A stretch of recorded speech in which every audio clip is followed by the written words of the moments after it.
حضور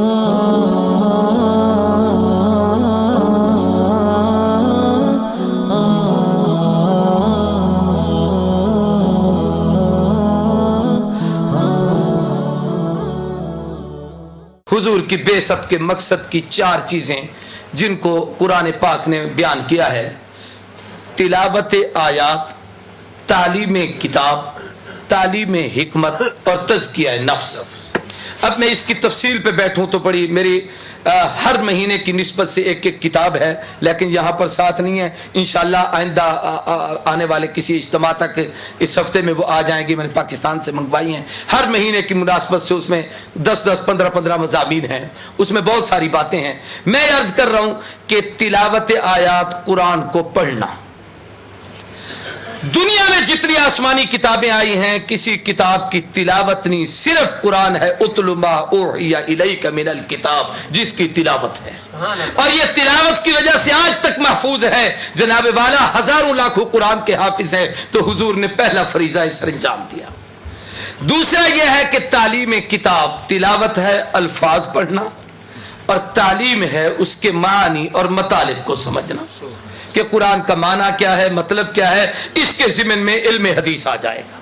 اور تیسری چیز ہے تعلیم حکمت، اور حکمت کا معنی امام احمد ابن حنبل نے لکھا ہے سنت رسول، جس کا دوسرا مفہوم یہ آئے گا فقہ اسلامی، کہ قرآن و سنت سے مسائل کون سے مستنبط ہوتے ہیں۔ اور چوتھی چیز ہے تزکیہ، اور تزکیہ کا معنی ہے پوری توجہ سے کہ اپنے اندر کو، عقیدے کو پاک کرنا، اعمال کو پاک کرنا، اخلاق کو پاک کرنا، معاشرت کو پاک کرنا، مال کو پاک کرنا۔ اس تزکیے کے لیے پیغمبر آئے، اور اسی تزکیے کے لیے تلاوت آیات تھی، اسی تزکیے کے لیے تعلیم کتاب ہے، اسی تزکیے کے لیے تعلیم حکمت ہے۔ اور اس تزکیے پر پھر کبھی موقع ملا تو تفصیل سے باتیں کریں گے۔ میں عرض یہ کرنا چاہتا ہوں، حضور آئے، آپ نے پاک کیا۔ یہاں پاک کرنے پر بھی ایک بات بتا دوں، حضور پوری کائنات کے نبی ہیں، تو اللہ کے نبی نے 1 2 3 4 5 12 14 کو نہیں پاک کیا، بلکہ قیامت تک کی انسانیت کو پاک کیا۔ حضور نے اپنی زندگی میں ہزاروں کو پاک کیا، اور قیامت تک۔ اب میں دوسرے رخ کی ایک بات عرض کرنا چاہتا ہوں۔ اس وقت یہ 4 کام جو منصب نبوت کے شایان شان تھے، اللہ نے محبوب کے ذمے لگائے، اس کو، ان کو کما حق کو ہو اس دور میں اگر کوئی ادا کر رہا ہے تو علماء اہل سنت، علماء دیوبند کو الحمدللہ۔ اس پر چھوٹی چھوٹی بات، سب سے پہلے تلاوت آیات ہے۔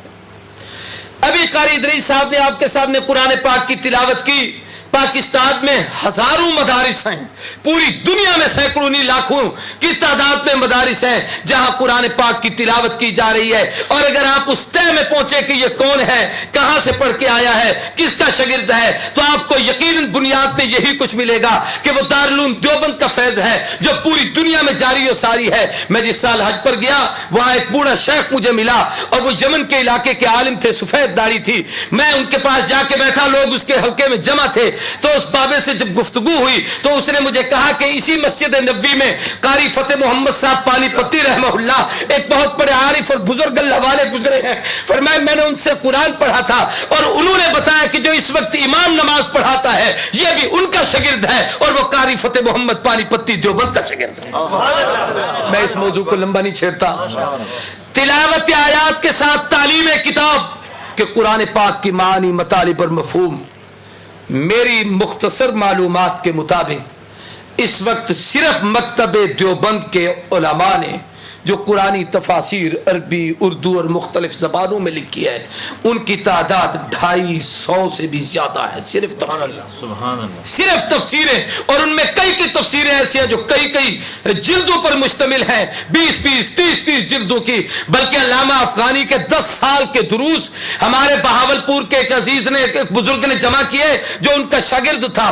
10 سال کے درس قرآن کو اکٹھا کیا، 10 جلدیں بنی، قرآن کا صرف پہلا پاؤ مکمل ہوا۔ کیا علم ہے ان لوگوں کے پاس، آدمی اس کا تصور نہیں کر سکتا۔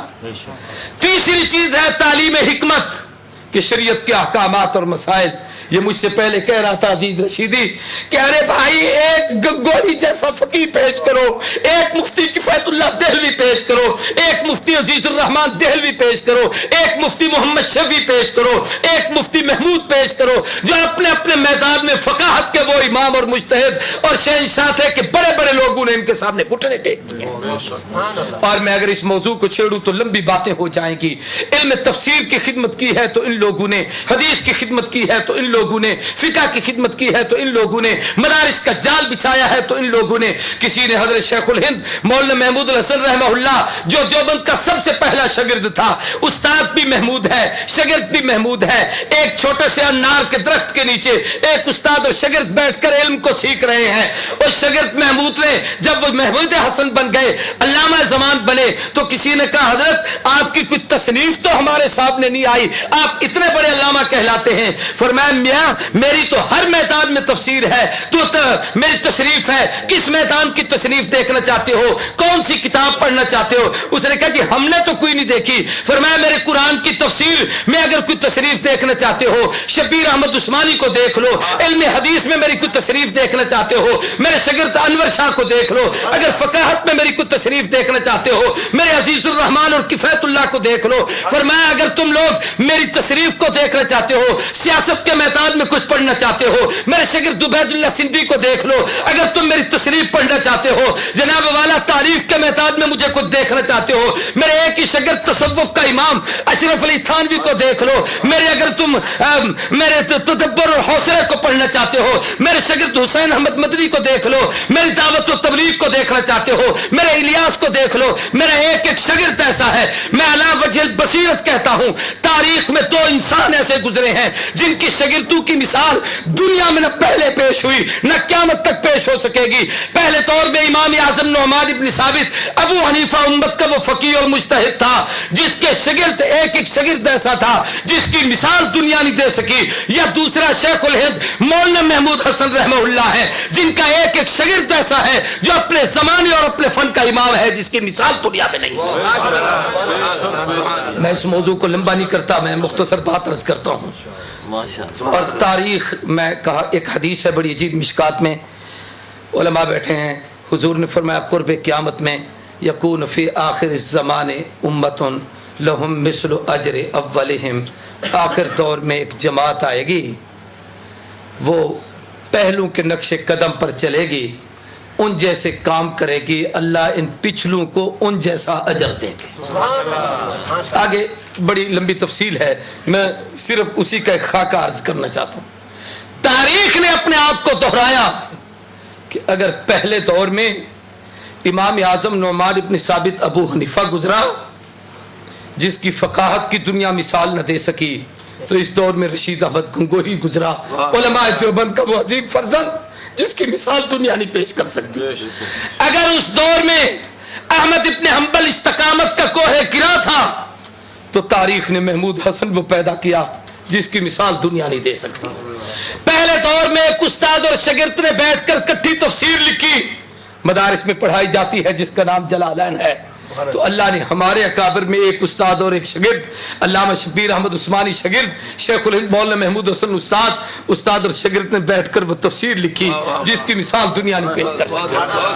میں کہتا ہوں پہلے دور میں اگر اللہ سلام کروڑوں جزا عطا کرے بخاری کی قبر پر اللہ رحمت نازل کرے، امام بخاری نے بخاری لکھی ہے تو اس کو سمجھانے کے لیے انور شاہ کشمیری نے جو اس کی شرح لکھی ہے، تاریخ میں آج تک اس جیسی کتاب نہیں آ سکی۔ پہلے دور میں امام مسلم صحیح مسلم لکھ کے گئے ہیں، علامہ شبیر احمد عثمانی نے فتح الملم 5 جلدوں میں لکھی ہے، آج تک اس کی مثال دنیا نہیں پیش کر سکی۔ اگر امام ابو داؤد نے ابو داؤد لکھی ہے، بل الموجود ابو داؤد کی شرح مولانا خلیل احمد سہارنپوری رحمہ اللہ نے لکھی جس کی مثال آج دنیا نہیں دے سکتی۔ اور امام مالک موطا امام مالک لکھ کر گئے، شیخ الحدیث محدث عصر مولانا محمد زکریا کادلوی مہاجر مدنی نے جس وقت اس کی شرح لکھی، ایک عرب کے شیخ کو یہ کہنا پڑا قد حنف الموطا، اور زکریا نے کیا موطا امام مالک کی شرح لکھی ہے کہ اس کو پڑھنے کے بعد ایسے لگتا ہے کہ شاید امام مالک بھی ابو حنیفہ کا مقلد رہا۔